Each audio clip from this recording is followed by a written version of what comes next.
आकाशवाणी जम्मू है हून तुस जगमोहन शर्मा कोला खबरां सुनो। बीजेपी दी जम्मू कश्मीर इकाई आसेआ कल जम्मू च इक महत्वपूर्ण बैठक लोआई गेई जेह्दे च पार्टी दे बड्डे लीडरें गी राष्ट्रीय सतह दे लीडरें संबोधित कीता। पार्टी दे राष्ट्रीय महासचिव BL संतोष, राष्ट्रीय महासचिव ते जम्मू कश्मीर दे प्रभारी तरुण चुग, पार्टी दे राज्य प्रधान रविंदर रैना, जम्मू कश्मीर दे सह प्रभारी आशीष सूद, सांसद जुगल किशोर ते होर केई लीडरें बी बैठका गी संबोधित कीता। बीजेपी जम्मू कश्मीर दे बक्ख-बक्ख ऐह्लकार, मोर्चा प्रधान, प्रभारी, मकामी प्रधान, कन्वीनर, सह प्रभारी ते होरनें सदस्यें बी बैठका च शिरकत कीती। बैठका गी संबोधित करदे होई BL संतोष होरें पार्टी इकाइयें गी होर मजबूती देने लेई बूथ प्रबंधन ते असैम्बली हलका सतह पर बी टकोह्दा ध्यान देने दी जरूरता पर जोर दित्ता। उनें पार्टी प्रभारियें गी अपने इलाके च चुनां जित्तना यकीनी बनाने लेई जमीनी सतह पर जतन करने पर बी जोर दित्ता। प्रधानमंत्री नरेंद्र मोदी होर अज्ज कर्नाटक दे हुबली च 26वें राष्ट्रीय युवा उत्सव दा उद्घाटन करङन। इस कार्यक्रम दा सरिस्ता राष्ट्रीय युवा दिवस दे मौके पर कीता जा'रदा ऐ, जेह्ड़ा स्वामी विवेकानंद हुंदी जयंती आह्ले ध्याड़े उंदे जीवन, आदर्शें ते शिक्षाएं पर मान करने ते उंदे पर अमल करने दे मकसद कन्नै हर ब'रे 12 जनवरी गी मनाया जंदा ऐ।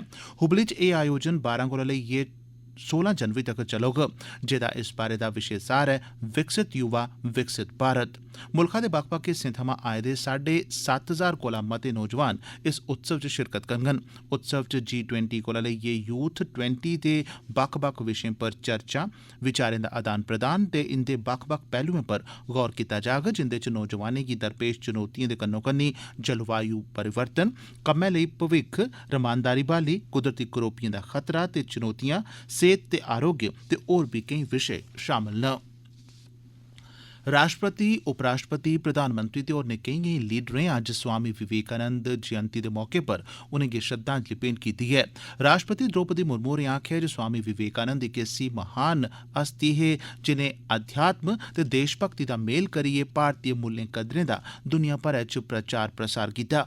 उपराष्ट्रपति जगदीप धनखड़ होरें अपने स्नेह च आखेआ जे स्वामी विवेकानंद हुंदा पूरा जीवन गै इक संदेश ऐ जेह्ड़ा दुनिया भरै दे लोकें गी मनुक्खता गी सब्भनें शा अग्गे रखदे होई उच्च लक्ष्यें गी हासल करने लेई प्रेरित करदा ऐ। उनें आखेआ जे स्वामी जी हुंदा पूरा जीवन गै देश प्रेम, मेहनत ते अध्यात्म दी प्रेरणा दिंदा ऐ, जिसी उनें समाजी बरोबरी ते कुल संसारी इकजुटता गी बढ़ावा देने पर लाई दित्ता।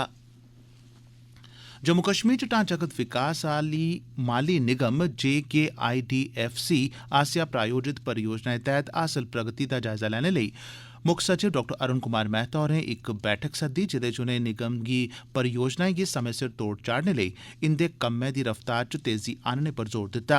उनें आखेआ जे कम्मै गी तोड़ चाढ़ने च औने आह्लिएं अड़चनें गी दूर करने गी ओह् पैह्ल देन। मीटिंगा च जानकारी दित्ती गेई जे निगम ने अजें तोड़ी 2,504 करोड़ रुपए दी लागत कन्नै अजें तोड़ी 1,507 परियोजनाएं गी मुकम्मल करी लैते दा ऐ ते छड़ा इस्सै ब'रे दौरान बक्ख-बक्ख मैह्कमें दे 180 प्रोजेक्टें गी बी मुकम्मल कीता गेआ ऐ। उद्योग ते बपार मंत्री पीयूष गोयल होरें आखेआ जे भारत ने अमरीका गी गुजारिश कीती ऐ जे ओह् बपारिक वीजे जारी करने दे कम्मै च तेजी आह्न्नै तां जे लोक अपने बपारी ते कारोबारी हितें लेई लौह्की अवधि आह्लियां यात्रां करी सकन। वाशिंगटन च भारत ते अमरीका बश्कार 13वें बपारिक नीतिक फोरम दी बैठक च हिस्सा लैने परैंत इक संवाददाता सम्मेलन गी संबोधित करदे होई गोयल होरें आखेआ जे बपारिक वीजे जारी करने दे कम्मै च तेजी आंदी जानी लोड़चदी तां जे रास पूंजी पर कोई माड़ा असर नेईं पवै। उनें आखेआ जे दौनें मुल्खें बश्कार पेशेवर लोकें, विद्यार्थिएं, हुनरमंद कम्मगारें, रास पूंजी लाने आह्लें ते कारोबारिएं दी आओजाई लगातार बधा करदी ऐ। मर्दें दे FIH हॉकी विश्व कप दा रंगारंग उद्घाटन समारोह कल संझां ओडिशा दी राजधानी कटक दे ऐतिहासिक बाराबती स्टेडियम च होआ। इस मौके पर खेड्ड मंत्री अनुराग ठाकुर ते मुक्खमंत्री नवीन पटनायक हुंदे अलावा केई राष्ट्रीय ते अंतर्राष्ट्रीय खडारी बी मौजूद हे। पटनायक होरें ओडिशा गी विश्व कप दी मेज़बानी च मदाद करने लेई प्रधानमंत्री नरेंद्र मोदी हुंदा धन्नवाद कीता।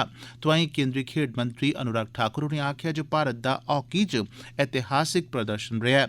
उनें आखेआ जे भारतीय हॉकी टीमें 3 बारी देसै गी ओलंपिक च सुन्ने दा तगमा हासल करोआया ऐ, जिंदे च 2 तगमे आज़ादी कोला पैह्ले मेजर ध्यानचंद हुंदी अगुवाई च ते फ्ही सुन्ने दा इक तगमा आज़ादी दे बाद बलबीर सिंह सीनियर हुंदी अगुवाई च हासल होआ हा। ठाकुर होरें आखेआ जे प्रधानमंत्री नरेंद्र मोदी होर आपूं बड़े बड्डे खेड्ड प्रेमी न ते उंदे नेतृत्व च भारतीय हॉकी टीम गी म्हेशां पूरा सैह्योग ते समर्थन हासल होंदा रेहा ऐ। जेदे नतीजतन भारत ने 2022 दे टोक्यो ओलंपिक्स च कैंह दा तगमा अपने नां कीता ऐ। एह्दे कन्नै गै खबरें दा एह् बुलेटिन समाप्त होआ।